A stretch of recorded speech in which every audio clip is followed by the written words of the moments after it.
Jesús tiene que ir con 8:38 minutos. Eury Cabral. Gracias al Dios Todopoderoso, a Jesús, mi Señor y mi Salvador, y como siempre inicio con la palabra de Dios. Salmo 103:8.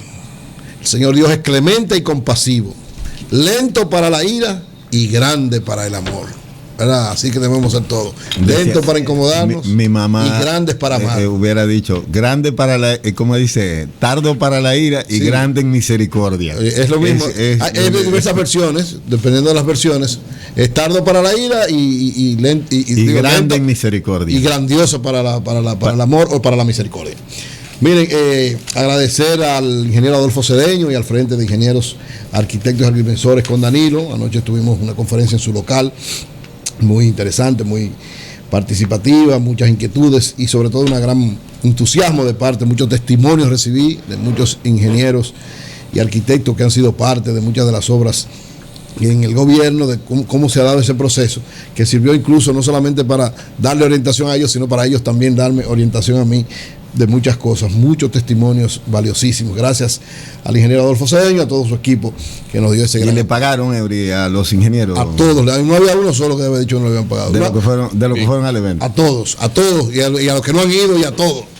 Eso tú sabes que va bien, gracias a Dios. Miren, dos cosas. La primera, el gobernador del Banco Central dio una declaración ayer que a mí me pareció sumamente interesante, porque aborda dos elementos muy importantes que tienen que darse en una modificación rápida. Él decía que está de acuerdo con que se modifique la ley que establece un impuesto al ahorro, porque eso contribuye a que no haya una bancarización, sobre todo en los sectores más bajos que tienen que irse bancarizando cada vez más.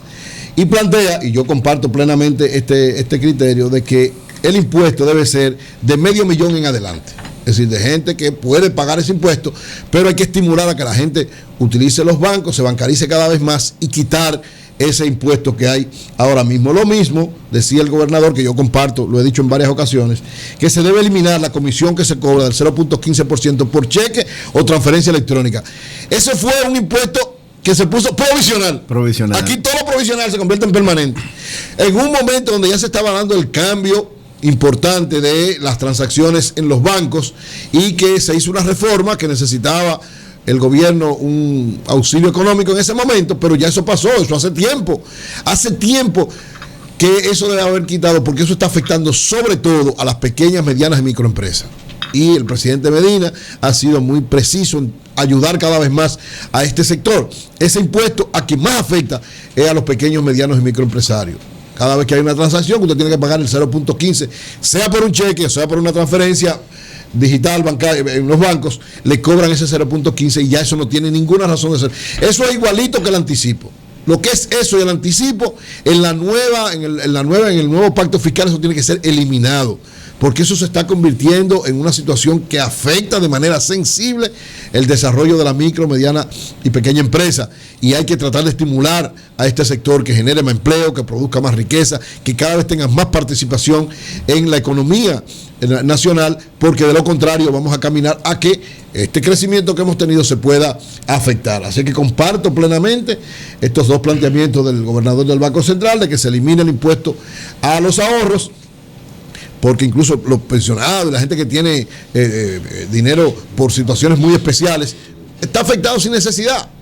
Que se ponga un impuesto para algo más amplio y además que se quite esta comisión del 0.15 a los cheques y a las transferencias bancarias. Informó el gobernador que la economía ha mantenido el crecimiento en enero, febrero y marzo.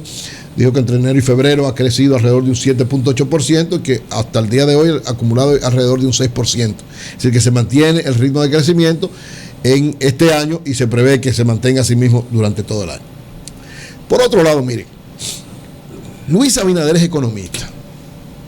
Y Luis Abinader es un hombre que ha manejado elementos importantes de lo que tiene que ver con la macro y con la microeconomía. Entonces tiene que tener cuidado porque es un candidato. Un candidato tiene no perder la credibilidad y los planteamientos que hace tiene que tener cuidado porque las elecciones no pueden llevarse el liderazgo que él de alguna manera ha estado planteando. Él hizo un planteamiento que desde mi punto de vista es un planteamiento populista, un planteamiento electoral, pero que de alguna manera afecta su propia imagen como profesional. Dijo ayer que él va a frenar, no va a coger préstamos si gana las elecciones. Lo primero es que él sabe que eso no es verdad. Él no fue eso que él dijo. Perdón, dice textualmente. Dice, no, lo textualmente, porque yo lo vi. No, te estás diciendo lo que redactaron. Yo lo vi. Él dijo, yo no voy a tomar préstamos. Dijo así mismo. Entonces después dijo, claro, seguiré pagando todos los deudos y todas las cosas, pero no voy a tomar préstamos. O sea, hay que tener cuidado cuando se generaliza. Yo creo que tal vez esa no fue su intención, pero las elecciones lo están volviendo loco. Es decir, usted es economista. Usted sabe que ninguna economía del mundo, ninguna, puede estar sin tomar préstamos. Oiga esto. El mundo está vendido. Pero oye, déjame decirte, oigan esto. La economía más fuerte del mundo, ¿cuál es? La economía norteamericana. La más fuerte del mundo. La más grande del mundo. La más fuerte y la más grande. La número uno. ¿Ustedes saben cuánto debe la economía norteamericana? La economía norteamericana debe alrededor de 20 billones de dólares. La economía más endeudada del mundo. Todos los días cogen un préstamo. Pero ¿quién acude a los dólares? Los Estados Unidos todos los días cogen un préstamo. O sea, una cosa es tú decir, yo voy a trabajar para reducir, para cambiar el perfil, para tratar de que no se tenga que tomar. Eso es lo que él ha planteado. No, él dijo, no voy a tomar préstamo. Búscalo. No. Él dijo, no voy a tomar. Por eso que lo estoy criticando, pues si no. Eury, si eso él dice, fue una redacción errática. Hermano, busca la declaración para que tú veas. Yo lo vi yo he escuchado la perspectiva. La perspectiva de Luis sobre los préstamos. Yo la conozco. Decía Mao Zedong que el que no investiga no tiene derecho a la palabra. ¿Tú te acuerdas? Sí, pero yo investigo. Yo te pregunto, ¿tú oíste a Luis hablando? Yo conozco la perspectiva, la propuesta de Luis sobre el perfil de la deuda. Pero respóndeme la pregunta. ¿Tú oíste a Luis hablando? En esas declaraciones que tú planteas, es que yo conozco su posición sobre la deuda. Aguántate, yo te pregunto, ¿tú oíste a Luis hablando? Entonces, si tú no lo oíste, él dijo eso. Por eso yo estoy diciendo que es un error. Es lo que yo estoy diciendo para que él cuide su liderazgo. Porque un economista no puede hablar así. Una cosa es decir, para gasto corriente, préstamo para... Espérate, yo estoy hablando de la deuda. Todo lo otro yo estoy de acuerdo con él. Todo lo otro que dijo. Ahora, lo que yo digo es como el que dice, los políticos no sirven. No, hay políticos que no sirven, pero hay políticos muy buenos. Los economistas no pegan. No, hay economistas que no pegan, pero hay economistas que pegan. Entonces, tener generalizaciones es un problema.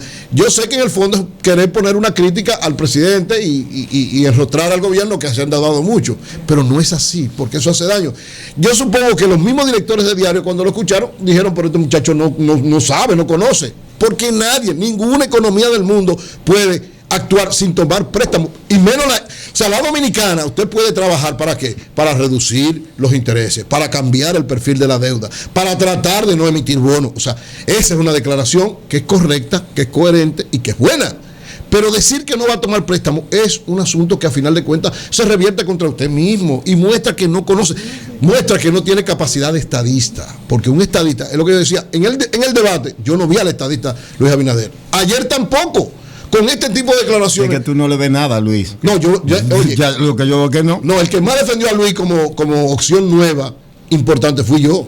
No en me muchos momentos. Así. Ahora, lo que ha demostrado posteriormente es que no tiene capacidad para dirigir la nación dominicana, que no tiene visión de cómo ejercer las cosas. Entonces, tiene que tener un poquito de cuidado para su propio liderazgo, porque él va a perder las elecciones, pero va a seguir siendo uno de los jefes de la oposición, tal vez el jefe más importante, si sabe ejercer ese liderazgo. Miren, la característica fundamental de un líder, y yo no estoy haciendo esto con ánimo ni de hacerle daño ni nada, por el contrario, porque el economista, igual que yo, él tiene noción de cómo manejar una empresa, porque manejó varias empresas. Entonces, él tiene que tener noción de cómo manejar un país y tiene que tener cuidado. De aquí en adelante vienen muchas declaraciones importantes que van a impactar de manera positiva o negativa, porque estamos camino ya a la votación.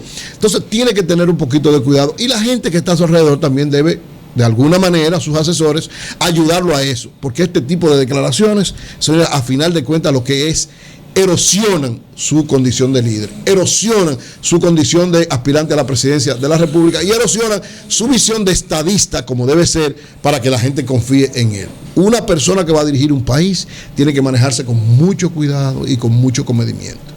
Y más si ha estudiado economía.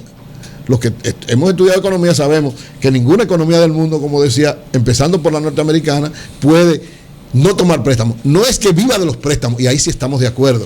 O sea, todas las otras cosas que él planteó, yo estoy de acuerdo. Es decir, hay que tratar de bajar los intereses de la deuda. Yo estoy de acuerdo con eso. Hay que tratar de que el gobierno no gaste mucho. Yo estoy de acuerdo con eso. Dijo que no va a despedir empleados públicos. Yo estoy de acuerdo con eso. Que va a respetar la carrera administrativa. Correcto, muy bien. Él dio una serie de declaraciones interesantes, muy buenas, pero todo lo que pudo haber dicho de alguna manera interesante en ese aspecto, se va de bruces con este planteamiento que muestra que no conoce cómo manejar el Estado Dominicano. ¿Qué ha hecho el gobierno actual? El gobierno actual ha hecho lo que ha tenido que hacer. Encontró una deuda alta y de alguna manera ha ido cambiando el perfil, pero no puede dejar de tomar prestado, lamentablemente, porque es una economía que tiene que pasar un proceso largo para fortalecerse y entonces tal vez en algún momento dejar de tomar prestado y simplemente pagar los intereses de esa deuda. Ninguna nación de América Latina, ninguna, puede estar exenta de tomar préstamos. Lo que hay que saber, manejar esos préstamos, usarlo para cuestiones prioritarias y tratar de cambiar el perfil, que sean con el menos interés esa deuda, sobre todo la deuda externa y la interna, y tener opciones para que nos afecte lo que es el desenvolvimiento cotidiano del gobierno. Así que yo finalmente exhorto a Luis Abinader que cuando vaya a dar una declaración de la connotación de lo que él puede hacer, que es positivo, por lo menos ayer planteó una serie de cosas de lo que él va a hacer, y no nada más de criticar por criticar, sino planteamientos de lo que va a hacer, que cuando vaya a hacer planteamientos sea lo más concreto, sólido, pero sobre todo lo más cercano a la verdad, porque ese planteamiento de que no va a tomar deuda, él sabe muy bien que no es posible, que ninguna economía lo soporta y que a final de cuentas es una propuesta electoral que no tiene ningún fundamento y que lo aleja de la veracidad que debe tener un líder político. Bien, señores, miren, la información, la